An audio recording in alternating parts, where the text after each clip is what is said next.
ಸೂಚನೆ: ಈ ವಿಡಿಯೋವು ಪೌರಾಣಿಕ ಕಥೆಗಳ ಆಧಾರದ ಮೇಲೆ ನಿರ್ಮಿತವಾಗಿದೆ. ಇದರ ಉದ್ದೇಶ ಧಾರ್ಮಿಕ ಅರಿವು, ಪಾಠ ಹಾಗೂ ನೈತಿಕ ಸಂದೇಶವನ್ನು ಹರಡುವುದಾಗಿದೆ. ಇಲ್ಲಿ ತೋರಿಸಲಾದ ದೃಶ್ಯಗಳು ಯಾವುದೇ ವ್ಯಕ್ತಿ ಅಥವಾ ಧರ್ಮವನ್ನು ಕಳಂಕಗೊಳಿಸುವ ಉದ್ದೇಶದಿಂದ ಅಲ್ಲ. ಪ್ರತಿಯೊಬ್ಬರೂ ತಮ್ಮ ತಪ್ಪಿನಿಂದ ಪಾಠ ಕಲಿಯಬೇಕು ಎಂಬ ಸಂದೇಶವನ್ನು ಮಾತ್ರ ಈ ಕತೆ ಸಾರುತ್ತದೆ. ಓ ಜನರೇ, ಕೇಳಿರಿ ಕೇಳಿರಿ. ಇಂದು ನಾನು ನಿಮಗೆ ಒಂದು ಅಮೂಲ್ಯ ಕತೆ ಹೇಳ್ತೇನೆ. ಅದು ಮಾಂಡವ್ಯ ಮಹರ್ಷಿಯ ಕತೆ. ಎಲ್ಲರೂ ಶಾಂತವಾಗಿ ಕುಳಿತು ಕೇಳಿರಿ. ಈಗ ನೀವು ನೋಡ್ರಿ, ಮಾಂಡವ್ಯ ಮಹರ್ಷಿಯವರ ದಿವ್ಯ ರೂಪ. ಇವರೇ ಮಹಾನ್ ಋಷಿ ಮಾಂಡವ್ಯರು.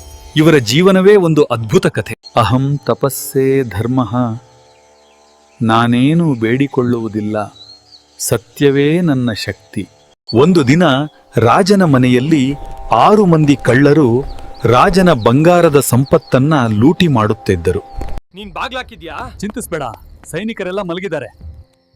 ಅಯ್ಯೋ, ಎಷ್ಟು ಚಿನ್ನವಿದೆ ನೋಡಿ. ಬೇಗ ಬೇಗ, ಯಾರಿಗೂ ಗೊತ್ತಾಗೋ ಮುಂಚೆ ಹೊರಟು ಬಿಡೋಣ. ಇಷ್ಟು ಬಂಗಾರ ನಮ್ದಾಗಿದೆ. ಅರಣ್ಯಕ್ಕೆ ತಲುಪಿದ ಮೇಲೆ ಸುರಕ್ಷಿತವಾಗಿರ್ತೀವಿ. ಇಲ್ಲಿ ಬಚ್ಚಿಟ್ರೆ ಯಾರಿಗೂ ಪತ್ತೆ ಆಗೋದಿಲ್ಲ. ಹೌದು, ಈ ಋಷಿ ಧ್ಯಾನದಲ್ಲಿದ್ದಾರೆ. ಅವ್ರಿಗೇನೂ ಗೊತ್ತಾಗೋದಿಲ್ಲ. ಮಹಾರಾಜನೇ, ನಿನ್ನೆ ರಾತ್ರಿ 6 ಮಂದಿ ಕಳ್ಳರು ಅರಮನೆಯೊಳಗೆ ನುಗ್ಗಿ ಬಂಗಾರದ ಸಂಪತ್ತನ್ನ ಕದ್ಕೊಂಡು ಹೋಗಿದ್ದಾರೆ. ಏನು? ರಾಜ್ಯದ ಖಜಾನೆಯ ಮೇಲೆ ಇಷ್ಟು ದೊಡ್ಡ ದೌರ್ಜನ್ಯ? ಓ ನನ್ನ ಸೈನಿಕರೇ, ರಾಜ್ಯದ ಖಜಾನೆಯನ್ನು ಕದಿಯಲು ಧೈರ್ಯ ಮಾಡಿದ 6 ಮಂದಿ ಕಳ್ಳರು ಅರಣ್ಯಕ್ಕೆ ಓಡಿ ಹೋದರು. ನೀವೆಲ್ಲರೂ ಹೋಗಿ ಆ ಕಳ್ಳರು ಎಲ್ಲಿದ್ದಾರೆ ಎಂದು ಹುಡುಕಿ ಎಳೆದೊಯ್ಯಿರಿ.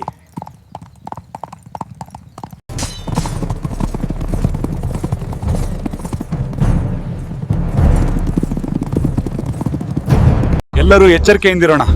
ಕಳ್ಳರು ಈ ಕಾಡಿನಲ್ಲೇ ಎಲ್ಲೋ ಅಡಗಿದ್ದಾರೆ. ನಾವು ಎಲ್ಲೆಡೆ ಹುಡುಕ್ಬೇಕು. ಮರಗಳ ಹಿಂದೆ, ಗುಹೆಗಳೊಳಗೂ ನೋಡ್ಬೇಕು.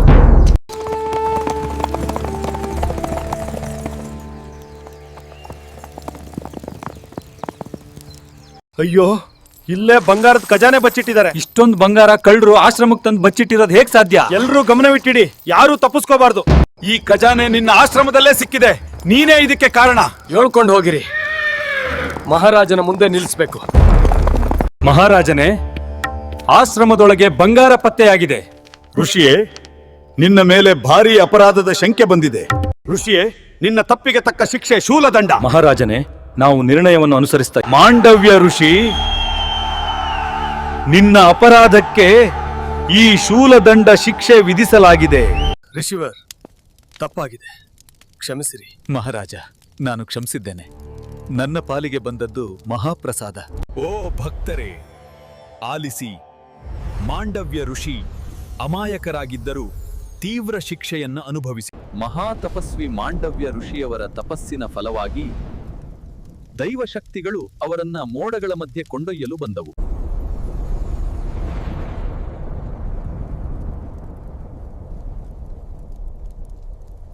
ಯಮಧರ್ಮರಾಜನೇ, ನಾನು ತಪಸ್ಸಿನಲ್ಲಿ ಮುಳುಗಿದ್ದಾಗ ನನಗೆ ನೀಡಿದ ಶಿಕ್ಷೆ ನ್ಯಾಯವಾಗಿತ್ತೆ? ಮಾಂಡವ್ಯ ಋಷಿಯೇ, ನಿನ್ನ ಹಿಂದಿನ ಜನ್ಮದ ಸತ್ಯವನ್ನು ಇಂದು ತಿಳಿಸುತ್ತೇನೆ. ಧರ್ಮರಾಜನೇ, ನನಗೆ ನೀಡಿದ ಶಿಕ್ಷೆಯ ಹಿಂದಿನ ಕಾರಣವನ್ನು ತಿಳಿಯಲು ಬಂದಿದ್ದೇನೆ. ಋಷಿಯೇ, ನಿನ್ನ ಹಿಂದಿನ ಜನ್ಮದ ಘಟನೆಯನ್ನು ನೋಡು.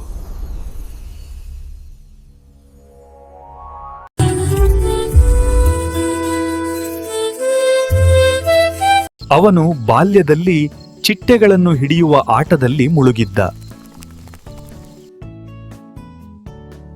ಆ ನಿರ್ದೋಷ ಜೀವಿಗೆ ನೀಡಿದ ನೋವೇ ನಿನ್ನ ಈ ಜನ್ಮದ ಶೂಲದಂಡ ಶಿಕ್ಷೆಯ ಮೂಲವಾಯಿತು.